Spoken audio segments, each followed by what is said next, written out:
আজকে আমরা সবচেয়ে আলোচিত একটি বিষয় নিয়ে কথা বলবো, যেটি নিয়ে আমরা এখন সবাই অনেক এক্সাইটেড হয়ে আছি। কারণ হলো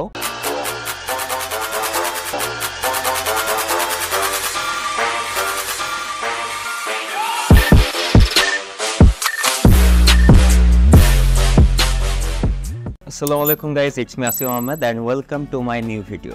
সো আজকে আবারও একটি নতুন ভিডিও নিয়ে আপনাদের সাথে চলে আসছি। যারা বিগিনার আছেন তারা ব্লগিং এর ক্ষেত্রে যে সেটআপটি ইউজ করে সেটি হলো GoPro সেটআপ। তবে রিসেন্টলি বাজারে আরেকটি অ্যাকশন ক্যামেরা চলে এসেছে, যেটি সম্পূর্ণ GoProর মার্কেট দখল করে নিয়েছে। সো আজকে আমরা জানবো এই ক্যামেরাটি কি ক্যামেরা এবং এই ক্যামেরাটির সাথে GoProর যে কম্পেয়ারটা করা হচ্ছে বা করছে সবাই, এই জায়গাগুলো কোন কোন জায়গা থেকে এই ক্যামেরাটি আসলে GoPro থেকে এগিয়ে গেছে। সো আজকে আমি কথা বলছি DJI Osmo Action 4 নিয়ে। সো রিসেন্টলি আমি এই ক্যামেরাটি নিয়েছি এবং এই ক্যামেরাটি আমি কেন চুজ করলাম, আমি কেন GoPro 11 অথবা 12 নিলাম না, এই সব কিছু নিয়ে আজকের এই ভিডিওতে আলোচনা হবে। সো আমি যখন ব্লগিং শুরু করি, এটা 2014-র কথা, সেই সময় আমার কাছে যেই ক্যামেরাটি ছিল বা আমি যে ক্যামেরাটি দিয়ে ব্লগ শুরু করেছি আসলে, সেটা হলো YI2K এই ক্যামেরাটি। এই ক্যামেরাটি আপনারা আমার হাতে দেখতে পাচ্ছেন, এটি হলো আমার প্রথম অ্যাকশন ক্যামেরা। এটি আমি কেসিংটা খুলে ফেলি। সো এটি ছিল আমার প্রথম ব্লগিং ক্যামেরা বা অ্যাকশন ক্যামেরা। আর এই ছোট্ট কম্প্যাক্ট ক্যামেরাটা দিয়ে আমি প্রথম ব্লগগুলো করে থাকতাম। তবে এই ক্যামেরাটিতে অনেকগুলো প্রবলেমই ছিল, যেমন এটি 2K ছিল, এটাই কোনো বিল্ট ইন স্টেবিলাইজেশন ছিল না, যে কারণে ভিডিও ফুটেজগুলো অনেক কাঁপতো। আমার প্রথম দিকের যে ব্লগগুলো আছে সেই ব্লগগুলো দেখলে আপনারা বুঝতে পারবেন যে এইটির ফুটেজ কেমন ছিল। তবে এইটার পরবর্তী সময় 2014-তে আমার এই ক্যামেরা নিয়ে শুরু করা ছিল যাত্রা, এবং এখন 2024, এতদিনে অনেকগুলো ক্যামেরা চলে এসেছে। আমি অনেক দিন ধরে ভাবছিলাম একটা GoPro নেওয়া উচিত, কারণ ভিডিও ব্লগিং এর ক্ষেত্রে, আর আমি যেহেতু ট্রাভেল ব্লগ করে থাকি, সো আমার এই ট্রাভেল ব্লগিং এর ক্ষেত্রে একটি কম্প্যাক্ট ক্যামেরার প্রয়োজন হয়, বহন করতে সহজ হবে, অথবা যেটা দিয়ে যে কোনো টাইম ইনস্ট্যান্ট আমি যে কোনো কিছু শুট করতে পারবো। এই জিনিসগুলো যেন আমার কাছে সহজ লাগে, এইরকম একটা সেটআপ আসলে সব ট্রাভেল ব্লগারদেরই প্রয়োজন হয়ে থাকে। সো এই নিয়ে অনেক দীর্ঘ চিন্তা ভাবনার পরে অনেক দিন ধরে ভাবছিলাম যে আমার GoPro নেওয়া উচিত, এবং আমি রিসেন্টলি ডিসিশন নিয়েছিলাম যে আমি হলো একটি GoPro 10 নিব। কারণ 11 and 12 তো রিসেন্ট বের হলো, আমার 10 হলেই মোটামুটি হয়ে যাচ্ছে।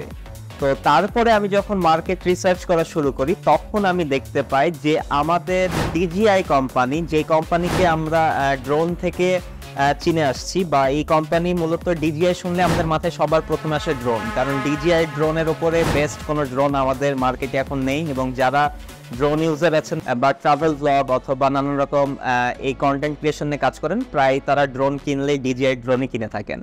সো এই DJI কোম্পানি আমাদের জন্য নিয়ে এসেছে Osmo Action 4, অ্যান্ড রিসেন্টলি মার্কেটে Osmo Action 4 আসার পর থেকে GoPro সম্পূর্ণ মার্কেট আসলে ডাউন হয়ে যাচ্ছে। কারণ হলো GoPro কে প্রতিটি স্টেজে এই ক্যামেরাটি বিট করেছে। সো এই ক্যামেরার একদম এক্সাক্ট যেই comparison video Osmo Action 4 versus GoPro 11 অথবা 12, এই ভিডিওগুলো ইউটিউবে আপনারা অনেক দেখতে পাবেন। সেখানে আপনারা একদম ইন ডিটেল সকল ইনফরমেশন নিয়ে কম্পারিজনটা দেখতে পারেন। আমি আপনাদেরকে কিছু কি পয়েন্ট নিয়ে কথা বলবো যে এই ক্যামেরাটি চুজ করার পিছে আমার কারণ কি। সো প্রথমে চলে আসি, যদি আমরা একটি GoPro নিই, সেই ক্ষেত্রে আমাদের একটি ব্লগ করতে কি কি প্রয়োজন।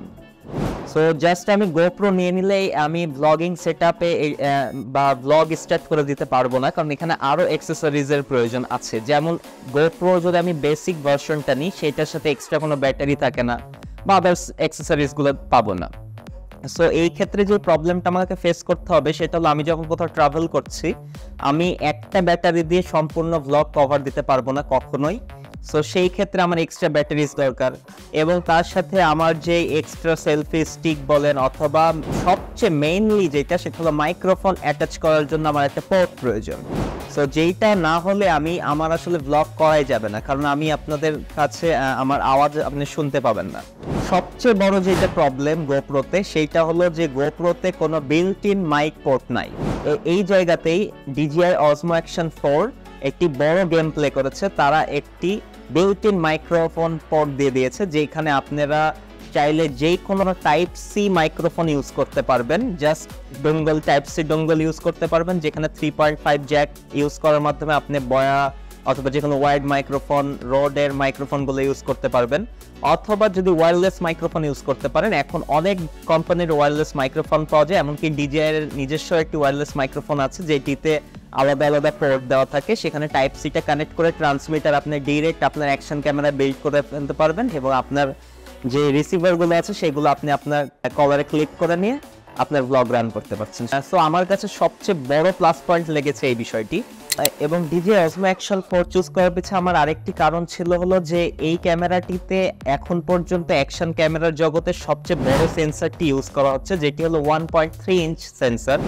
এই 1.3 ইঞ্চ সেন্সর ইউজ করার ক্ষেত্রে আমি যে অ্যাডভান্টেজগুলো পাবো সেগুলো হলো লো লাইটে আমি একটু বেটার কোয়ালিটি পাবো ভিডিওর ক্ষেত্রে, এবং আরও যে বিষয়গুলো পাবো সেটা হলো একটি ছবি অথবা একটি ভিডিওর মধ্যে যে ডাইনামিক রেঞ্জটি সেটি বেশি পাবো আদার্স যে সেন্সরগুলো আছে সেই সেন্সরগুলো হচ্ছে।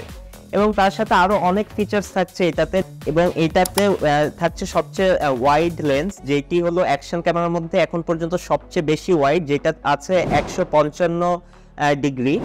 এবং তার সাথে আমি পেয়ে যাচ্ছি 10 বিট ডি-লক মোড, যেটিতে আমি আমার ইচ্ছা মতো কালার গ্রেড করতে পারবো। এবং তার সাথে আরও থাকছে 18 মিটার পর্যন্ত ওয়াটারপ্রুফ এবং ডুয়েল টাচ স্ক্রিন, যেটা আমার কাছে সবচেয়ে আরও বেটার একটি অপশন মনে হয়েছে। কারণ যখন আপনি ব্লগ করছেন তখন আপনার যদি সামনের ডিসপ্লেটাও আপনি টাচ করতে পারেন, আপনার সেটিংগুলো চেঞ্জ করতে পারবেন, এটা আপনার জন্য অনেকটা ইজি হবে, যেটা আসলে গোপ্রোতে আমি পাচ্ছি না। এবং গোপ্রোতে আমি আরও অনেক কিছুই পাচ্ছি না, যেমন গোপ্রোর ব্যাটারি ব্যাকআপের চেয়ে এটির ব্যাটারি ব্যাকআপটা বেশি। সো এই সব কিছু মিলিয়ে অনেক চিন্তা ভাবনা করে আমি যেটা দেখলাম যে সবাই ভিডিও ইউটিউবে যে ভিডিওগুলো আছে, কম্পারিজন যে ভিডিওগুলো আছে, সেই ভিডিওগুলোতেও সবাই সাজেস্ট করছে যে Osmo Action 4টাই বেস্ট এখন, অ্যান্ড এটা নেওয়া আসলেই ওর্দি। সো এই কারণে আমি এটা নিয়ে নিলাম। এখন এটা নিয়ে আমার যাত্রাটা শুরু হলো। ইনশাল্লাহ নেক্সট যে ব্লগগুলো আসবে সেই সব ব্লগগুলো আমি ট্রাই করব এই ক্যামেরা দিয়েই শ্যুট করার, এবং আপনারা অবশ্যই জানাবেন যে সেই ব্লগগুলোর কোয়ালিটি কেমন লাগছে বা আগের চেয়ে কতটা বেটার লাগছে। আর আশা করি সবাই বুঝতে পারবেন তখন যে এই ক্যামেরাটির কোয়ালিটি আসলে কতটা ইমপ্রুভ বা কতটা সুন্দর করেছে আগের গোপ্রোগুলোর চেয়ে। অথবা Osmo Action এর আগেরও 3টা ভার্সন আছে, এটি তো মূলত Osmo Action 4, সো আগের ভার্সনগুলোর চেয়ে কতটা বেটার হয়েছে এটা হলো যারা আগের ভার্সনগুলো ইউজ করেন তারা বলতে পারবেন। সো আমার কাছে এটি সম্পূর্ণই নতুন, কারণ আমার যখন ব্লগ করা শুরু করি তখন আমি মূলত এই YI2K-টি ইউজ করতাম। সো আমি এটা খুব অল্প সময় ইউজ করেছি, যেহেতু এটাতে অনেক প্রবলেম ছিল, স্টেবিলাইজেশনের প্রবলেম ছিল, 2K ভিডিও হতো। সো পরবর্তী সময়ে যেহেতু স্মার্টফোনগুলোতে 4K চলে আসলো এবং তার সাথে স্টেবিলাইজেশন আসা শুরু করলো, আমি তারপরে এই ক্যামেরাটি থেকে আসলে ফোনে শিফট হয়ে গেছিলাম, এবং এখন পর্যন্ত আমি আমার সকল ব্লগ, সিনেমাটিক ভিডিও সবকিছুই আমার ফোনগুলো দিয়ে করে থাকতাম। সো রিসেন্টলি আমি আবারও অ্যাকশন ক্যামেরায় শিফট হচ্ছি, দেখা যাক কি হয়। আশা করি আমার এই ভিডিওগুলো আপনাদের সবার অনেক পছন্দ হয়, এবং আমি ট্রাই করি যে ইনফরমেশনগুলো আমি পাচ্ছি, নতুন নতুন আপডেট পাচ্ছি, অথবা একটি ট্রাভেল রিলেটেড, একটি ট্রাভেল ব্লগ রিলেটেড যেই টিপস অ্যান্ড ট্রিক্সগুলো আপনাদের সাথে শেয়ার করা যায় সেই সব বিষয় শেয়ার করতে। সো এই কারণেই আসলে এই খুঁটিনাটি ছোট ভিডিওগুলো ইন স্টুডিও আমি শ্যুট করে থাকি এবং আপনাদের সাথে শেয়ার করে থাকি। যদি এই টাইপের ভিডিওগুলো আপনাদের ভালো লাগে অবশ্যই এই ভিডিওগুলোতে লাইক দিবেন এবং শেয়ার করবেন, যাতে করে আরও অনেক মানুষের এই ইনফরমেশনগুলোর দ্বারা তারা উপকৃত হতে পারেন। এবং আমার যে ব্লগগুলো আছে সেই ব্লগগুলো কন্টিনিউ থাকবে, তার সাথে সাথে আমি এরকম ইন স্টুডিও ভিডিওগুলো করব, নানা রকম ছোটোখাটো টিপস অ্যান্ড ট্রিক্স আপনাদের সাথে শেয়ার করে থাকবো। সো আশা করি আপনাদের সবার ভালো লাগছে এই ভিডিওগুলো। এবং আরেকটি বিষয়, যারা আমার এই ভিডিওগুলো দেখে থাকেন তার মধ্যে অনেকেই কিন্তু এখন পর্যন্ত আমার পেজটি ফলো করেননি। সো তারা অবশ্যই আমার এই পেজটি ফলো করে দেন আমার নতুন নতুন ভিডিওর আপডেট পাওয়ার জন্য। এবং আমার একটি ইউটিউব চ্যানেলও আছে যেটির নাম আসিফ আহমেদ, এবং এই চ্যানেলটির লিঙ্ক আমি কমেন্ট সেকশনে দিয়ে দিব। কাইন্ডলি সেই চ্যানেলটিও সাবস্ক্রাইব করে বেল আইকন প্রেস করে ফেলবেন আমার নতুন ভিডিওগুলোর আপডেট পাওয়ার জন্য। আবারও দেখা হবে নতুন কোনো ভিডিওতে। আসসালামু আলাইকুম।